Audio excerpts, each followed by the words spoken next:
Hello, मैं हूँ शुमांतो और मैं हूँ दीपिका और हम फिर लेकर आ गए हैं आपका मनपसंद शो जिसका नाम है इश्क वाला लव। इश्क वाला लव, इश्क वाला लव। तो इश्क वाला लव की इस मैजिकल पोटली में आज क्या है दीपिका? आज की जो स्टोरी है ना, that is a story of love, passion and obsession. मतलब आज की कहानी का फ्लेवर कुछ इंटरेस्टिंग। तो चलो अपने लिसनर्स को और नहीं सताते, उनको आज की कहानी बताते हैं। तो आज की कहानी का नाम है बेइंतहा। प्यार का पहला कदम होता है अट्रैक्शन, मतलब आकर्षण। जब दो लोग एक दूसरे से मिलते हैं तो सबसे पहले वो एक दूसरे के फिजिकल अपीयरेंस से अट्रैक्ट होते हैं। लेकिन अट्रैक्शन किसी भी वजह से हो सकता है, आवाज से या फिर किसी की बातों से या उनके बात करने के अंदाज से। वीर को एक ख्याल से अट्रैक्शन था, एक ऐसे लड़की का ख्याल जिसे वो कभी मिला ही नहीं था। उसने कभी उसकी शक्ल भी नहीं देखी थी। वो वीर के ऊपर वाले फ्लैट में अपने हस्बैंड राकेश के साथ रहती थी। सुबह जब उसका हस्बैंड ऑफिस चला जाता तो वो जोर जोर से म्यूजिक सुना करती। उसके खाने की खुशबू वीर के फ्लैट तक आती, कभी मटर पनीर तो कभी चिकन बिरयानी, कभी भरमा बैंगन। वीर ने ऐसे ही अपने दिमाग में उसकी एक छवि, एक पिक्चर बना ली थी। वो रोज सुबह उठता और उसके हस्बैंड के जाने का वेट करता। रोज वो गेस करता कि आज वो कौन से गाने सुनेगी, क्या सब्जी बनाएगी, और इसी तरह वो रोज ये चेक करने लगा कि उन दोनों की पसंद मिलती है या नहीं। जब वो ऊपर रस्सी पर अपने कपड़े सुखाने आती तो वीर को उसके बस चूड़ियों से भरे हाथ दिखते। वो चूड़ियों के रंग से ये अंदाजा लगाता कि आज उसने कौन से रंग की साड़ी पहनी होगी, या फिर वो साड़ी पहनती है या सलवार कमीज। वीर इस अनदेखी लड़की के ख्याल से धीरे धीरे प्यार करने लगा था। एक रोज रस्सी पे से उसका दुपट्टा उड़कर वीर की बालकनी में जा गिरा। उसने ऊपर से आवाज दी, एक्सक्यूज मी, मेरा दुपट्टा आपकी बालकनी में गिर गया है, आप प्लीज स्टेयरकेस पे रख देंगे? जी श्योर। वीर के मन में एक बार भी उसे देखने का ख्याल नहीं आया। जब वो दुपट्टा रख के वापस नीचे गया तब उसने सोचा, अरे यार, मैंने तो उसे देखा ही नहीं। धीरे धीरे वीर का अट्रैक्शन और भी गहरा होता जा रहा था। उसने घर से बाहर जाना कम कर दिया ताकि वो उसकी आवाज सुन सके, जान सके कि वो क्या कर रही होगी। उसके दोस्त परेशान होने लगे कि आखिरकार ये इसे हो क्या गया। एक दिन उसकी बेस्ट फ्रेंड राधिका ने उससे बात करने की कोशिश की। वीर, चल क्या रहा है? तू इतने दिनों से हमसे मिल क्यों नहीं रहा? नहीं, वो बस मैं थोड़ा बिजी था यार। अच्छा, ऐसा क्या है जो तुझे इतना बिजी रख रहा है? ये राजस्थानी फोक है ना? हाँ, पर ये कौन है जो ऊपर सुन रहा है? पता नहीं राधिका, मैं नहीं जानता ये कौन है, क्या करती है, कैसे दिखती है, पर एक ना अजीब सा खिंचाव है उसकी तरफ। उसकी पसंद में कुछ तो है जो मुझे उससे जोड़ रहा है। ओह, तो ये चल रहा है इतने दिनों से?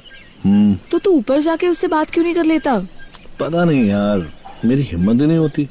आई थिंक वो अपने हस्बैंड के साथ रहती है। व्हाट? देख वीर, ये मैरिड लड़की से तो तू दूर ही रह। कॉम्प्लिकेशंस के अलावा और कुछ नहीं मिलेगा। हाँ यार, I think you are right. Veer ने अपने दोस्त से तो कह दिया कि वो उससे दूर रहेगा, पर क्या इतना आसान है? आसान होता तो उसे इश्क नहीं कहते। कई बार रात को उसका हस्बैंड जब घर नहीं आता था तो वो रोमांटिक इंग्लिश फिल्म्स देखती। कभी कभी उसके रोने की आवाज भी आती थी। वीर के लिए ये लड़की एक मिस्ट्री बनती जा रही थी और वो दिन ब दिन इसमें उलझता ही जा रहा था। एक दिन रात को उसका हस्बैंड आया। उसने दरवाजा खोला और अचानक एक जोर की आवाज आई, जैसे किसी ने किसी को जोर से एक थप्पड़ जमाया हो। वीर सोचने लगा कि ये थप्पड़ कहीं उसके हस्बैंड ने उस लड़की को तो नहीं मारा। वो इसी बेचैनी में बालकनी में टहलता रहा। अचानक वो दौड़ के अपनी बालकनी में आई और जोर जोर से रोने लगी। वीर रात भर उसकी सिसकियां सुनता रहा और उसने डिसाइड किया कि कुछ भी हो जाए वो कल उसके हस्बैंड के जाने के बाद उससे जरूर मिलेगा। कौन? जी मैं नीचे वाले फ्लैट में रहता हूँ। वीर नाम है मेरा। आपको कुछ काम था? जी आपसे कुछ बात करनी थी। अभी मेरे घर पे कोई नहीं है, आप बाद में आ जाइए। जी देखिए, मेरा अभी आपसे बात करना बहुत जरूरी है। अच्छा तो 1 मिनट, ये मेरा नंबर है, आप फोन कर ले। और नियति ने दरवाजे के नीचे से अपना फोन नंबर एक पेपर पर लिखकर वीर की ओर बढ़ा दिया। वीर दौड़ता हुआ नीचे गया और उसने तुरंत उसे फोन कर दिया। हेलो। हाय, मैं वीर। हाँ कहिए। पहले तो मैं आपसे अपना नाम पूछना चाहूंगा। आपका नाम क्या है? नियति। नियति, वाह। जी? नहीं, वो एक्चुअली आप वो मतलब आपकी आवाज ठीक से नहीं आ रही। हेलो। मैं पूछना चाहता था कि आप लंच में क्या बना रही हैं? क्या? हाँ वो एक्चुअली मेरी बाई छुट्टी पे है, तो और आपके मतलब आपके खाने की खुशबू बहुत अच्छी आती है, तो मैंने सोचा। ओके, मैं आपके लिए भिजवा दूंगी। Okay, thank you. You are welcome, bye. Bye. What Veer, खाना? रियली? और कुछ नहीं सूझा तुझे? क्या कहने के लिए फोन किया था और क्या अनशन बोल दिया तूने? वीर की नियति को देखने की कोशिश तो फेल हो गई, लेकिन कम से कम अब वो उससे बात तो कर सकता था फोन पे। नियति ने अपनी बाई के हाथों खाना भिजवा दिया। वीर ने ठान लिया था कि वो कैसे भी नियति से बात करके ही रहेगा, और फिर वो लंच बॉक्स वापस करने के बहाने शाम को ऊपर गया। जैसे ही डोरबेल बजाई, नियति का हस्बैंड आ गया। वीर को वहाँ देखकर उसने नियति पर चिल्लाना शुरू कर दिया। वीर को लगा कि हस्बैंड वाइफ के बीच उसे नहीं बोलना चाहिए, और वो चुपचाप वहाँ से नीचे गया। वो खुद को ब्लेम भी करता रहा कि उसकी वजह से नियति को ये सब सहना पड़ रहा है। उसे बहुत गिल्टी फील हुई। कुछ देर बाद नियति के फ्लैट का दरवाजा बंद हुआ। नियति सीढ़ियों पर बैठी रो रही थी। वीर ने सोचा कि वो जाके उससे बात करे। फिर एक तरफ उसे ये डर भी था कि उसकी वजह से नियति कहीं और ज्यादा प्रॉब्लम में ना आ जाए। वो अपने दरवाजे के पास बैठा नियति के रोने की आवाज सुनता रहा। उससे फाइनली रहा नहीं गया और वो आखिर बाहर निकल आया। उसने नियति को देखा। नीली साड़ी में सिर झुकाए वो रो रही थी। उसके बाल आधे खुले आधे बंधे। नियति के हाथ कांप रहे थे। तब वीर ने हिम्मत करके नियति के कंधे पर हाथ रखा और कहा, आप प्लीज अंदर आ जाइए। नहीं प्लीज, आप जाइए यहाँ से, मैं नहीं आ सकती। देखिए, जब तक आप यहाँ रहेंगे मैं कहीं नहीं जाने वाला। देखिए, सब लोग देखेंगे, आपसे 50 सवाल पूछेंगे। आप प्लीज अंदर आ जाइए ना। नहीं, मैं नहीं आ सकती। वीर के लाख मनाने पर भी नियति अंदर नहीं आई। उसे डर था कि राकेश शायद और भी ज्यादा नाराज हो जाएगा। वीर भी हार कर अंदर आ गया, पर वो रात भर दरवाजे के पास खड़ा ही नियति को देखता रहा। जिस लड़की के ख्याल में वो इतने दिनों से था, आज वो उसे मिली तो इस हालत में। वीर ने डिसाइड किया कि वो उसकी मदद करेगा। सुबह नियति के हस्बैंड के निकलते ही वीर नियति के घर पहुंच गया। प्लीज आप यहाँ से जाइए, किसी ने देख लिया तो क्या आप कुछ गलत नहीं कर रही?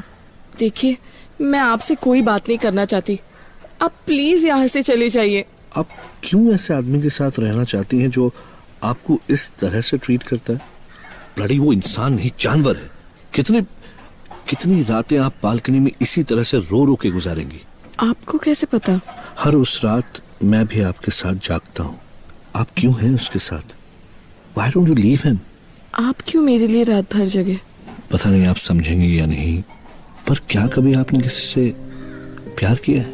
किया तो था, पर नियति प्यार में हार चुकी थी और वीर ने कभी प्यार का ये रूप देखा ही नहीं था, जहां इंसान खुद को गंवाने को भी तैयार हो जाता है। वीर नियति को समझा तो नहीं पाया, पर उसकी हालत भी उससे देखी नहीं जा रही थी।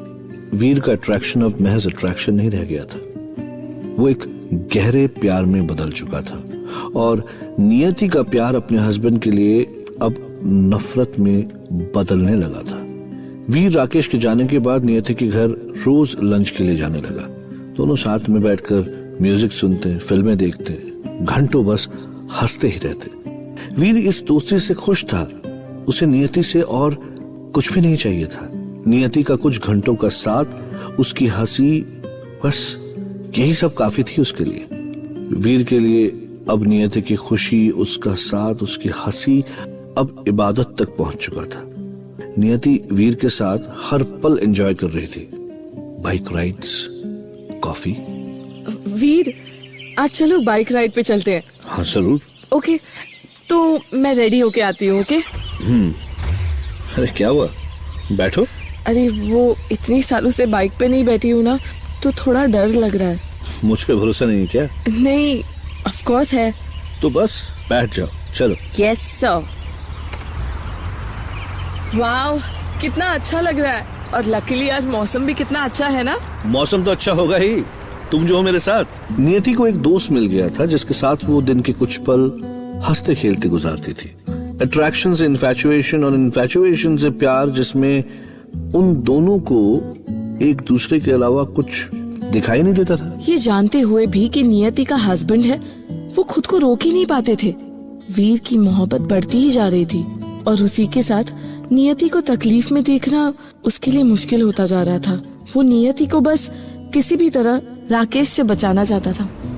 नियति, यार नियति, मैं तुम्हें उस हैवान के साथ नहीं रहने दूंगा। काश तुम मुझे पहले मिले होते। उसने तो मेरे प्यार की कदर ही नहीं की।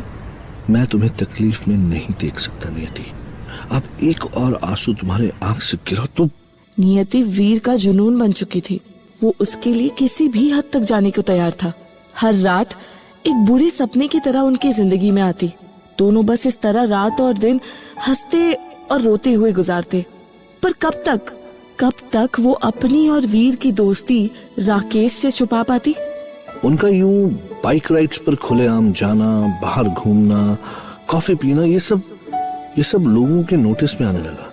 बातें बनने लगी और ये बातें एक दिन राकेश तक भी पहुंच गई। राकेश, जो नियति के वीर से मिलने पर पहले से ही खफा था, उसको और गुस्सा आया और इन सुनी हुई बातों को चेक करने के लिए वो एक दिन घर जल्दी आ गया। और जैसे ही राकेश ने दरवाजा खोला, उसने देखा नियति और वीर एक दूसरे की बाहों में बैठे। तो तुम आज इतनी जल्दी? ये क्या चल रहा है? कुछ नहीं, मतलब मुझे मत मारो, मैंने कुछ भी नहीं किया। बस हुआ, कैसे जानवर की तरह मारते रहते हो तुम नियति को। खबरदार जो आज के बाद उसके ऊपर हाथ उठाए तो। नहीं वीर, तुम कुछ मत कहो प्लीज, यहाँ से चले जाओ प्लीज।